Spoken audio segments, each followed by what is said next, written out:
Ask yourself, if money wasn't an issue, what would you do?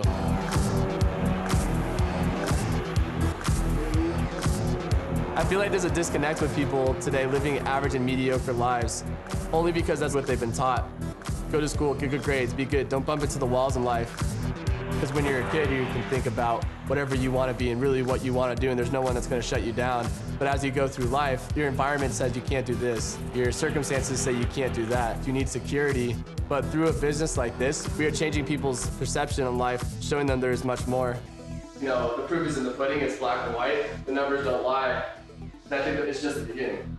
15 months ago was a completely different person, partying 4 or 5 days a week, kind of following the norm, you know, going through the routine, rinse and repeat. I knew I needed to change. You know, they say that 3% of the country controls 97% of all the money. And if you follow the masses, you're gonna get what everybody else has. You have to kind of step away from what everybody else is doing and do something a little bit different. I've always had an entrepreneurial type mindset, just never really had the right vehicle until I was introduced to Bima.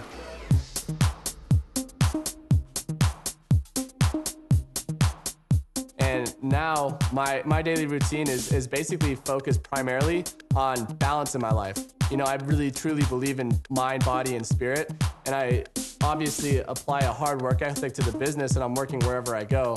And I can carry, you know, and run a multi-million-dollar business from the palm of my hands, from my computer, and while I travel. And I want to show other people that they can do it as well. I really believe that this business is based upon relationships. And if you want to build $1 million business, you got to build $1 million relationship. So I'm always with my friends. It's very important to surround yourself with people that believe in what you do. Because if you hang around friends that are always hating all the time, it's going to discourage you. They're going to tell you that you can't do it, that it will never happen for you, that you're not smart enough, that you're not good enough, that you've never done something like this before, you're not experienced enough. The difference between successful people is instead of looking at their results, they look towards the future, they look at where they're going. It might not take, you know, 1 month, it might not take 6 months, it might not take a year, it might not take 2 years. But if you follow something long enough, you'll soon find a way to do it.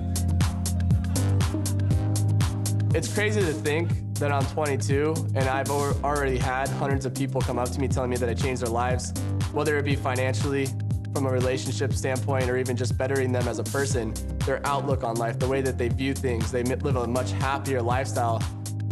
I think the hardest thing to understand about being successful is that it's obtainable for anybody that wants it bad enough.